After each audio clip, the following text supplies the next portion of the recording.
why no new companies, big names are coming to Bangladesh? Well, to be honest, they're very interested in Bangladesh because they look at the scale of this country, the 8th largest country in the world by population. They see the growth. They see that LDC graduation, least developed country graduation, is approaching. So they think it's a really interesting market. Actually, what kind of an election you are looking at? Well, I think a free, fair, credible election is very important So for a country. You are using a word credible. Yes. So credible to whom? Well, I think credible to the people of Bangladesh. I mean, this is for the people of Bangladesh to decide. But how do you assess that it is not credible or credible to the people of Bangladesh?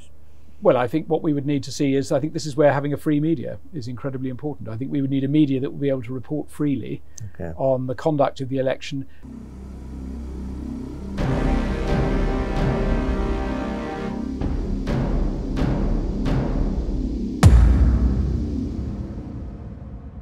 High Commissioner Robert C. Dickson, welcome to our studio today. You had been here for 3 years and four years. 4 years. Over 4 years. And a lot of the time was actually wasted in coronavirus. But even then you had an interaction with the society, with the people. So how did you find Bangladesh? Oh, well, I've enjoyed Bangladesh enormously. It's been a fantastic experience, and it really has genuinely been a huge privilege to be here as High Commissioner, because what I've tried to do is to travel around Bangladesh as much as possible, go to as many places. And the thing about the relationship between the UK and Bangladesh is there are so many aspects to it. You know, there's a very big British Bangladeshi diaspora in the UK, making an important contribution in the UK and very interested in what happens in Bangladesh. You know, there's the trade and investment side, which is very important. We're the 2nd largest cumulative investor, we're the 3rd largest export market. The educational thing has grown very rapidly while I've been here. You know, we've almost doubled the number of Bangladeshi students at UK universities. There's increasing interest by British companies in investing and trading in Bangladesh. We've had 2 ships visits, so the defence relationship is, I think, now on a different level from where it was. And all of these things, it's my great, pleasure and privilege as High Commissioner to, encourage, to be there for them, to help land them in the right way at each end. So it's been an amazingly interesting and stimulating job, and no 2 days, except for COVID, no 2 days have been the same. And it's been I've really enjoyed it enormously, and I'm very, very sorry. Any interesting anecdote? Oh, well, so many. I mean, it's been, I suppose when I think about it, I think about the places I've been. So I think about the many times I've been to Sylhet, because of course Sylhet, there's a very strong link between the British Bangladeshi community in Sylhet. So I often go there, and there are many ways in which the UK community is giving back to Sylhet, particularly through charitable interventions, through trade, through setting up businesses. That's always interesting. I then think about Chittagong. So Chittagong is a place I've been many times, and that has its own very interesting business ecosystem. There's very interesting, the companies in Chittagong are quite different. Did you have Chittagonian food? Oh yes, indeed, yes. That was too hot times. for you? In the Chittagong, no, it was great. I mean, I've served in countries with hot food before. The kalabhuna you had? Yes, lots of that. And I've been to the Chittagong Club and to the visited lots of different places there. And of course, one of the things that has really prospered in my time here has been the relationship between the navies. So we had 2 ships that came in and really revived that peer-to-peer relationship between the Bangladesh Navy and the British Royal Navy. All right. I've been often to Cox's Bazar, often to see the Rohingya camps and that crisis, and Bangladesh's extraordinary generosity in hosting 1 million stateless people. Talking about Rohingyas, what is actually, why the international community can press Myanmar into taking back these people? Well, we are pressing them as hard as we can. I mean, but you can't, make them do it. Because it's a very, the Myanmar regime, I mean, it's fair to say, I think the Myanmar regime was difficult about the Rohingyas always, because the Rohingyas were never recognized as a minority. There are I think I'm right in saying 36 recognized minorities in Myanmar, but that did not include the Rohingyas. So their status has always been deliberately kept uncertain. Under the previous National League for Democracy government in Myanmar, there wasn't much sympathy for the Rohingyas, and it was under that government that the ethnic cleansing took place in 2017, this appalling act that led to all the Rohingyas coming into Bangladesh. And of course, since then, the government has got worse, because we now have a military dictatorship in Myanmar, which is even harder to deal with. So the situation is very difficult. What we are trying to do, we as the UK are the pen holder on Myanmar in the UN Security Council. So we are using that position to make sure that government in Myanmar, the military dictatorship, is kept under pressure. So for the first time in December last year, the UN Security Council passed a resolution on the situation in Myanmar, which included recognition of the appalling treatment of the Rohingyas and the recognition of the generosity of Bangladesh in hosting them. And I think the challenge for all of us at a time when humanitarian resources are under a lot of pressure worldwide, with Ukraine, Afghanistan, Horn of Africa, Yemen, there are multiple crises. Yeah. So the amount of funding is going down, and the rations have been reduced in the camps. The rations that the international community is providing have to be reduced because the sums don't add up. But I think what we all need to do is to continue to work together to support the Rohingyas at a time of... Are the roles of some countries hindering this process? Well, I think it would be good if there was a more joined up approach internationally. I mean, as I said, the UN Security Council passed the resolution. Government in Myanmar should be under no illusion that they are, they are putting themselves outside the international norms. I mean, they are anyway, but this just demonstrated the extent to which the international community is united in opposing what they're doing. The British investment in Bangladesh is limited to a few companies and traditional companies like BAT and Unilever, things like and that. And HSBC and Standard Chartered. Yeah, HSBC and Standard So two of the three big banks. Yeah. Why no new companies, big names are coming to Bangladesh? Well, to be honest, they're very interested in Bangladesh because they look at the scale of this country, the 8th largest country in the world by population. They see the growth. Yeah. They see that LDC graduation, least developed country graduation, is approaching. So they think it's a really interesting market, and they recognize that by some measures, the middle class in Bangladesh is already bigger than the population of Australia. So it's a huge market. If I'm honest, I think companies are put off by some aspects of the business environment here. What are those? Well, I think the rule of law is an issue. I think for companies recognize that it's difficult for them to protect their intellectual property. It can be difficult for them to remit their profits. Some of the sort of things that businesses do to establish themselves in a new location are not easy in Bangladesh, despite the best efforts of the Bangladesh Investment Development Authority. So I do think that it's very important that companies that do come receive a positive welcome. And we have an interesting example this week, because Airbus is a company that has not had much traction in Bangladesh historically. There isn't a single Airbus aircraft registered in Bangladesh at the moment. And Airbus see the potential of the Bangladesh market. Bangladesh sits between three of the fastest growing aviation markets in the world, between India, China and Southeast Asia. And Bangladesh should really be able to make more of that position, so that more of the many Bangladeshis who travel would travel in Bangladeshi aircraft rather than in foreign aircraft. And Airbus are very keen to establish... So selling Airbus is no business environment thing. It's it is a business environment thing, because what Airbus would like to do is salesmanship, actually. It's partly salesmanship, but it's also about establishing Bangladesh in the supply chain for Airbus. It's about establishing the human capital that would be needed to really make the most of the investment that's been made in the new terminal. There would be an educational dimension.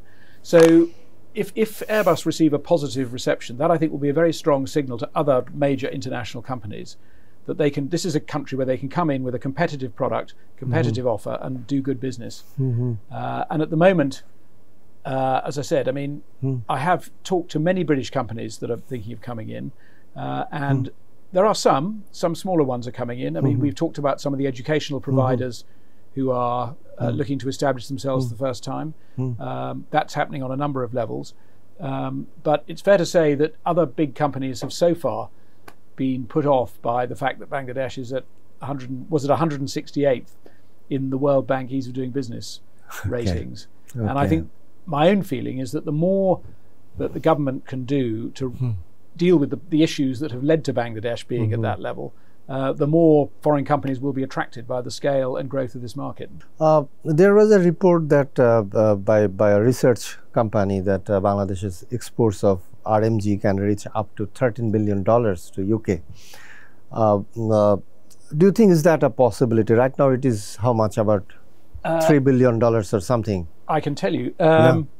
Total UK imports from Bangladesh amount to £3.4 billion. So that's roughly $4 billion. $5 billion. $5 billion. Yes. Yeah, $4.5 billion to the end of 2022. Right. So there is already a really well established Bangladeshi export relationship with the UK. And I think what's interesting, obviously, another group of companies that I talk to a lot are the big UK retailers with who do buying here. So Marks and Spencer's, over 50% of what Marks and Spencer's sell, the clothing that they sell, is made in Bangladesh. Bangladesh is also very important for Primark, for Next, for these other big companies. Right.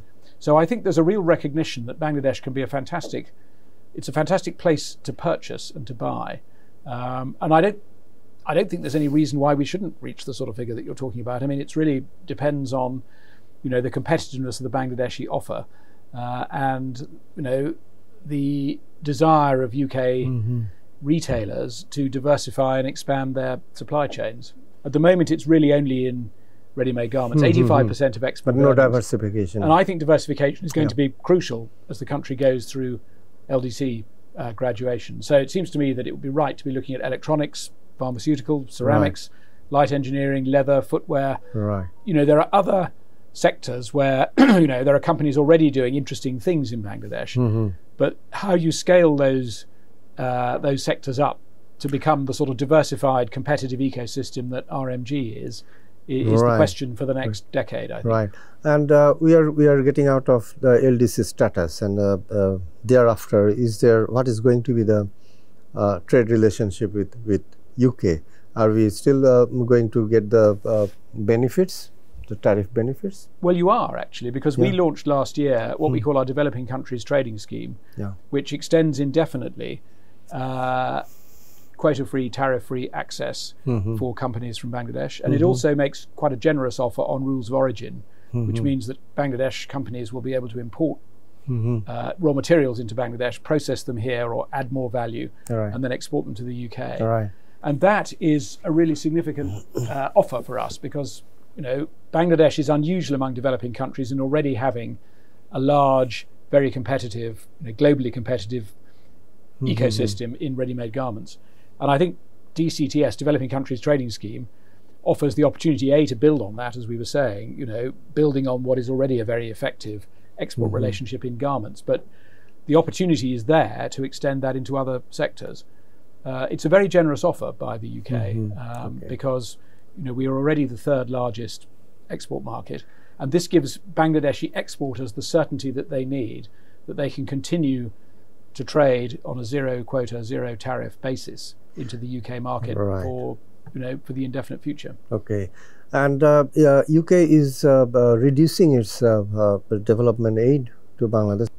Do you think this reduction in UK aid for development aid will reduce the capacity of the CSOs? I think it's right that we have redefined the way we deliver aid in Bangladesh, because when I arrived 4 years ago, we were putting up a lot more money out than we are now. I mean, we were we were putting in around £250 million a year, a lot of which was going into direct delivery in areas like health and education. And we have been partners with Bangladesh during the fantastically successful development journey that Bangladesh has undertaken, particularly in areas like maternal health, infant mortality, family planning, some of the many development basics that Bangladesh has got fantastically right and has been the foundation for the economic success that we've seen. But I think as a country goes through least developed country status graduation, I think it's right that we were withdrawing from that direct delivery, because Bangladesh, in the term that is used among the development experts, is that Bangladesh should now be funding its own growth or funding its own development. And I think it's right. We have gone through a period where our own finances have been under pressure. We need to prioritize where our aid goes. And I think it's right that we have redirected our aid away from a country that is doing well towards poorer parts of the world. We are still a substantial donor to Bangladesh. We're still putting in roughly £50 million a year into the relationship. It's targeted differently. It's targeted at climate, where there's a partnership that was signed by our Indo-Pacific minister last year. We are putting it into governance, so we will still be funding civil society activities, because we think they're very important, as I'll describe in a minute. We're putting a lot of investment into women and girls, because we have a strong view as part of our international development strategy that progress for women and girls delivers benefits right across society. It's a really important component of any development relationship.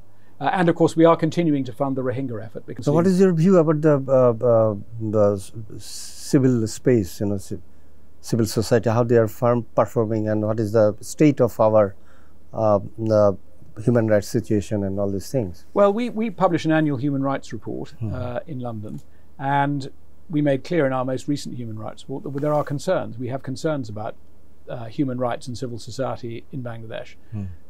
We think there is increasing pressure on civil society in all its forms, whether that's organisations that work on excluded people's rights, whether it's ones that track abuses in human rights, ones that look at corruption and where corruption is operating.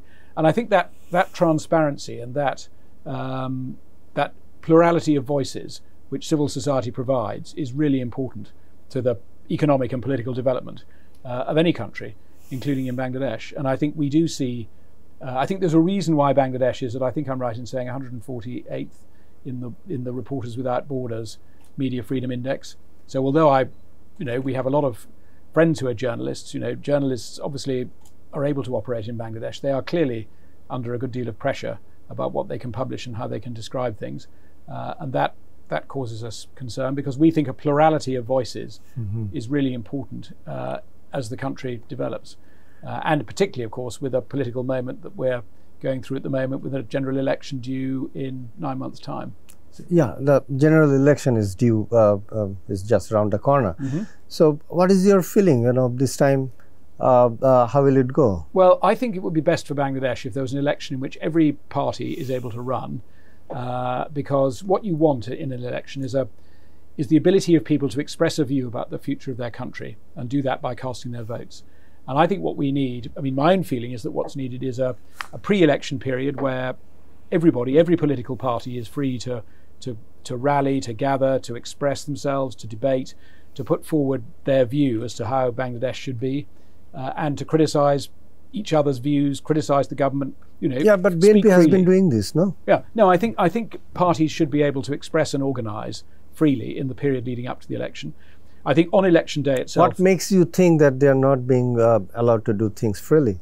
Well, when you look at some of the things that have happened, when you look at some of the arrests that have taken place, when you look at the ways in which the Digital Security Act is being deployed, there are things that are clearly concerning. If you think that a level playing field, which is what I think everybody should be aiming for in a democratic society before an election, then I think there are things you can point to where this may not necessarily be the case. And I think it's very important. Our Indo-Pacific minister, when she was here last week, set out some of the things that she would hope to see, which includes parties being able to speak freely, and in particular, we would hope that the parties would make a shared commitment to avoid violence in the run-up to the election, so that there is no violence in the political space, and there is the ability of everybody in the political space to speak and organise freely. So, what kind of an election you are looking at? Well, I think a free, fair, credible election is very important so for a country. You are using a word credible. Yes. So credible to whom? Well, I think credible to the people of Bangladesh. This is for the people of Bangladesh to decide. But how do you assess that it is not credible or credible to the people of Bangladesh? Well, I think what we would need to see is, I think this is where having a free media is incredibly important. I think we would need a media that will be able to report freely on the conduct of the election. And also the media, of course, has a major role in carrying the views of all parties, reporting on what the parties say, giving parties the opportunities to set out their views in the media. I think that's very important. Excellency, let's look at the world politics, and obviously Ukraine war will come at the fore. So what is your take on this war? Is it going to drag on for quite some time, or something is going to happen? The first thing to say is that the war has been appalling. It's the worst development we've seen in international relations for many years. It's a complete overthrowing of the UN Charter and everything that international law stands for. The way the Russians have carried out, the attacks on civilians, the kidnapping of children, all of those things are appalling. But also it's had a huge impact on innocent third parties thousands of miles away, like Bangladesh. And I completely recognise that the economic situation for this country and for many other countries all around the world has been made much more difficult by what the Russians have done. I think what we would want to see would be a rapid end to the war. But how will that happen? But what we can't have is an end, or it is for the Ukrainians to decide. It is the Ukrainians' country that's been invaded, and it's for the Ukrainians to decide the terms on which the war should end in terms that are acceptable to them. And I think the Ukrainian president has been very clear that he cannot accept a situation where the Russians, having grabbed 20% of his country, hang on to that. So the Ukrainians are continuing to push back against the Russian invasion. We are supporting them. This reports about China may help Russia with weapons. How credible is that speculation? Well, I can't comment on the speculation, but I think it would be a very bad idea for the Chinese to support the Russians, because I mean, I think it's in everybody's interest, including China's, and actually I would argue Russia's. But is that a possibility, you think? Well, it's obviously possible, because the Chinese and the Russians have an alliance that was announced just before the invasion took place. I don't think the Chinese were necessarily, and it's hard to know, but I don't think the Chinese were necessarily very pleased by what has happened. Yeah. And I think it would very much not be in anyone's interest for the Chinese to provide weapons that would prolong the conflict. So the global economy is already under duress, yes, and right now we are having more specter of war concerning Taiwan. Yes. And China has recently increased its military spending quite spectacularly by 7.5%. So how do you read these things? Is there another war risk brewing up in the Southeast Asia? I think the world is in a pretty turbulent and difficult place, and actually we've just published in the UK our integrated review, which contains our analysis, our government analysis, published last week, of the world as it now exists, and it is a good read. I would recommend reading it. And clearly there is a degree of systemic competition between China and the West, and I wouldn't want to speculate on what China might or might not do with Taiwan, but I think I would just note that it would be an enormously destructive conflict if China attempted to grab Taiwan, not least because of Taiwan's position in the global supply chains, particularly for semiconductors. So I think it would be a very bad way to resolve the issues that might exist between Taiwan and China. What is the basic point of conflict between China and the West? The point is we have very different systems of government. I mean, China is under the but China has its own right to have its own kind of China government. Can, of course, but I think it's fair to say that. So why should that build up this friction? Because I think China is in an ambitious mode. China clearly has had 40 years of very strong economic growth. Yeah. And what we would hope, I think, is that we can find ways to cooperate where we need to, and particularly there are global issues which can only be solved by strong cooperation between China and everybody else. And climate is the most obvious one. Future challenges to the pandemic started in China, so clearly we need to work with everybody, including the Chinese, on handling these global issues as climate, global health, things like that. And that is obviously easier to do if there is a framework within which we and the Chinese can work together. But it's also fair to say that China is posing some systemic challenges around the world to the rules-based international system and to the international order. If you look at what China has done along the Himalayas in its competition with India in Hong Kong, where it went against the agreement that it made in 1997, there's a whole range, and of course the pressure that it's putting on Taiwan. So there's a whole range of issues, and the way that they have built military bases in what are arguably, we would argue, international waters in the South China Sea. So you see signs of aggression and ambition.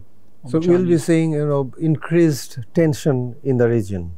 Well, I think there is clearly tension in the region, and I think what's important is that the tension doesn't spill over into something worse. Yeah. And all sides have a part to play in that. And my last question, maybe, now what is the possibility of a nuclear war? Well, I very much hope that we do not have one, because a nuclear war would be catastrophic for everyone. And actually, it is interesting how, at various stages during the Ukraine conflict, the possibility of nuclear war has been raised by President Putin, and he has been wound back from that. And I think it's been very clear that leaders of other powers, including both China and India, do not think that this is appropriate. I mean, a nuclear war would be catastrophic, and it would be a very, very bad thing if Russia, having made a terrible hash of its invasion of Ukraine, was to resort to using nuclear weapons. You have anything to tell to the people of Bangladesh? Well, only that I'm going to miss being here. I mean, I've loved being in Bangladesh. It's a country for which I have enormous respect. I mean, I genuinely, hugely admire the achievement of Bangladesh over the last 50 years. And I very much wish the country well. I'm very sad that I have to leave now. I would very much like to stay, but it's unfortunately not up to me. But this is a country about which I feel quite optimistic, and I genuinely feel optimistic. Thank you, High Commissioner Robert C. Dickson, and we'll meet again in future sometime. Inshallah.